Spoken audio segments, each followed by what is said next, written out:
नाज़रीन, आपको अपडेट करते चलें। हमारे नुमाइंदा खसूसी अली रजा के मुताबिक चौधरी आमिर शहबाज भिंडर का कहना था कि हमारी पार्टी पाकिस्तान मुस्लिम लीग हकीकी सिर्फ एक ही मकसद लेकर आ रही है, अपनी आवाम को एक ऐसी रियासत फराहम करना जो कि वाकई ही माँ जैसी हो। आज तक हमारी आवाम सिर्फ नारों में और बातों में ही सुनती आई है कि रियासत कैसी हो, माँ जैसी हो।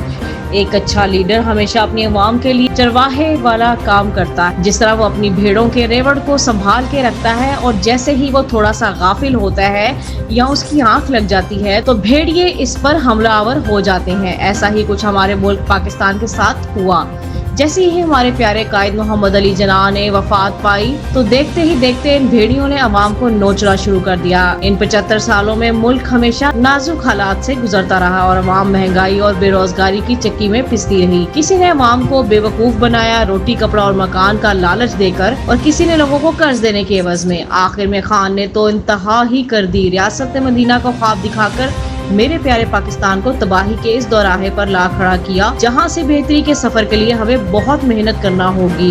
हमारी पार्टी का मंशूर और मकसद तसल्लियां नहीं, हमारा मकसद सिर्फ इलेक्शन जीतना या हारना नहीं। मैं आवाम के लिए हर वक्त कोशा हूँ। जिन प्रोजेक्ट्स का आगाज हमने एक छोटी सी जगह से किया है, मुझे उम्मीद है कि दिए से दिया जलेगा। बहुत जल्द ऐसा होगा कि जब पंजाब के और पाकिस्तान के हर सिटी में, हर हल्के में, हर कस्बे में हमारी आवाज पहुँचेगी। मेरा ख्वाब है कि जैसे मैं लाहौर इचरा के इलाका से फ्री बिजली का प्रोजेक्ट स्टार्ट कर रहा हूँ, वो दिन दूर नहीं कि जब ये प्रोजेक्ट हर हल्के में पहुँचेगा। इसी तरह से लोगों को रोजगार की फराहमी देना, बच्चों और बच्चियों को तालीम देना, जो हमने करके दिखाया है। आखिर में चौधरी आमिर शहबाज भिंडर का कहना था, हमारा हर उम्मीदवार आप में से होगा, क्योंकि मिडिल क्लास का दुख मिडिल क्लास आदमी ही समझ सकता है। हम पार्टी में साफ और शफाफ इलेक्शन करवाएंगे। तंजीमी इलेक्शन के बाद हर जिला, हर सिटी में एक अच्छी क़यादत को सामने लाएंगे।